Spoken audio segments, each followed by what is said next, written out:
मेरा नाम ग़ुलाम रसूल भुट्टो है। इस टाइम मौजूद हैं हम इस्लामाबाद नेशनल प्रेस क्लब के बाहर। 7 साल से हम एहतजाज कर रहे हैं। खुदा के लिए आर्मी चीफ साहब, अल्लाह के वास्ते हमारी और हमारे बच्चों की फ़रियाद सुन लें। ये मेरी बेटी बीमार है, इंतहाई बीमार है और 5 साल की, न चल सकती है न देख सकती है। मेरा 2010 में भाई बेदर्दी से कत्ल कर दिया गया, जिसमें जवाबदार एक को उम्र कैद सज़ा लगी और फिर उसको 5-6 साल में आज़ाद कर दिया गया। और वो जवाबदार ऐसा है जिसने अपनी सगी माँ को भी कत्ल करके जेल में रह चुका है, कुछ सालों में आज़ाद। उसके ऊपर कई डकैती, चोरी, लूटमार, अगवा और बायतावान और मैं कहता हूँ बहुत सारे FIR दर्ज है। लेकिन वो कैसे छूट आते हैं, उनको वहाँ के वडेरों और वहाँ के कुछ सियासी लोगों की पुश्तपनाही, जिसकी वजह से वो छूट आते हैं। 2011-12 से मेरी बहन अगवा है।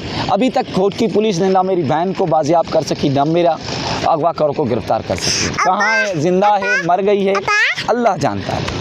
इसलिए हमने 2016 में शादी की तो वडेरों ने, उन्हीं वडेरों ने जिन्होंने मेरे भाई को कत्ल करवाया, जिन्होंने किराए के कातलों से मेरी बहन अगवा करवाई, और उन्होंने मेरे घर, दुकान, माल मवाशी सब कुछ तोड़ फोड़ के लूट लिया। बल्कि हाफिज़ आसिम मुनीर साहब एक उम्मीद के साथ, खुदा के लिए अगर आप तक वीडियो पहुंच रही है तो हमें और हमारे बच्चों को इस सड़कों से निजात दिलाए। 7 साल से इधर पड़े हुए हमारे जो मामलात हैं, खुदा का वास्ता है हम पर रहम किया जाए। यहाँ इस्लामाबाद और हुकूमत, यहाँ के NGO, यहाँ की गवर्नमेंट आखिर कहाँ सोई हुई है और कब तक हम यहाँ बैठे रहेंगे?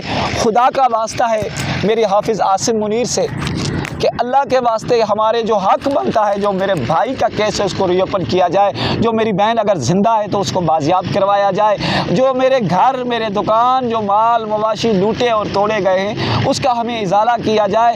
हाफिज़ आसिम मुनीर साहब, बल्कि आप हाफिज़ुल कुरान हैं, मेरी आपसे अपील है। हमारे वालिद का एक मदरसा था, अल्लाह का घर, उनको भी उन वडेरों ने नहीं बख्शा।